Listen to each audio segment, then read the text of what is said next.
स्वागत आहे तुमचं सुषमाज किचनमध्ये। आज आपण पौष्टिक असे मखाण्याचे लाडू तयार करणार आहोत। पाक न बनवता अगदी साध्या सोप्या पद्धतीने तयार करून तुम्ही बरेच दिवस वापरू शकता। उपवासाला पण चालणारे आहेत हे। तसंच मुलांच्या मधल्या वेळेत टिफिनसाठी पण तुम्ही खाऊ म्हणून देऊ शकता किंवा मग 4 वाजता भूक लागली तर मुलांना अगदी पौष्टिक असे हे लाडू तयार होतात।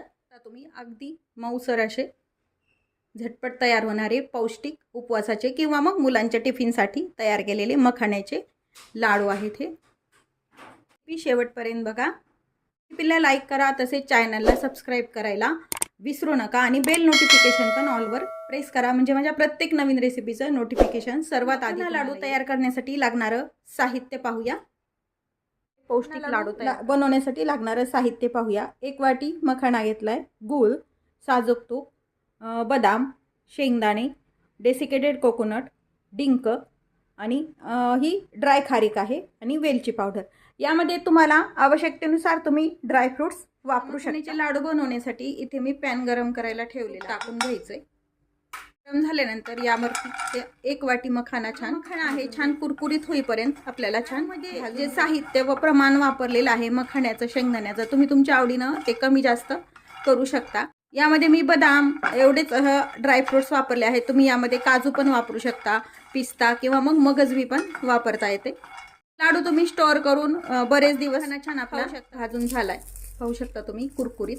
आता हे एका प्लेट झालाय। आता हे डेसिकेटेड कोकोनट थोडंसं भाजून घ्यायचंय। यामध्ये तुम्ही खिसलेलं खोबरं पण वापरू शकता। डेसिकेटेड कोकोनट छान आपलं भाजून झालेलं आहे, काढून असं तूप टाकून घ्यायचंय। यावरती आपल्याला हे बदाम भाजून घ्यायचे, तर नाही भाजायचे, थोडेसे गरम होईपर्यंतच आपल्याला हे अख्खे बदाम भाजून घ्यायचे।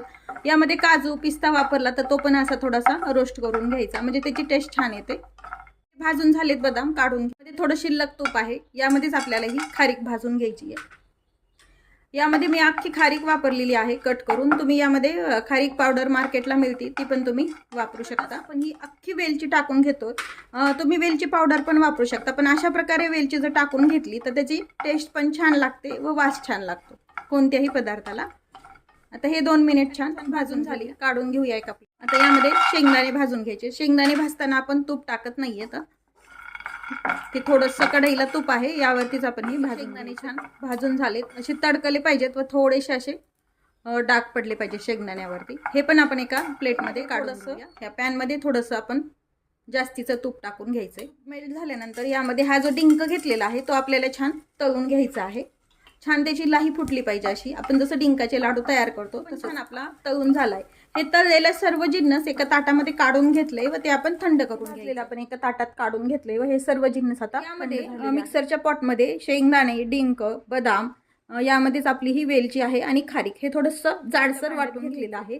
हे थोडंसं वाटून बारीक करून घेऊया। हे मिक्सरने जे मिश्रण काढले ते एका भांड्यामध्ये घेऊया आपण, असं जाडसरच काढून घ्यायचंय आपल्याला। हे हा मखाणा यामध्ये बारीक करून घेऊया। मखाणा पण आपण एकदम बारीक केलेलं नाही, थोडंसं जाडसरच ठेवलाय, ते पण यामध्ये टाकून कोकोनट हे काही आपल्याला आधी आपण मिक्सरनं काढलेलं नाही, ते पण यामध्ये केलेला गुळ टाकून घेणार आहोत। गुळाचं प्रमाण तुम्ही तुमच्या आवडीनं कमी जास्त करू शकता। साधारण हे जे मिश्रण आहे त्याच्या निम्मा गुळ घ्यायचा आहे पिठाच्या।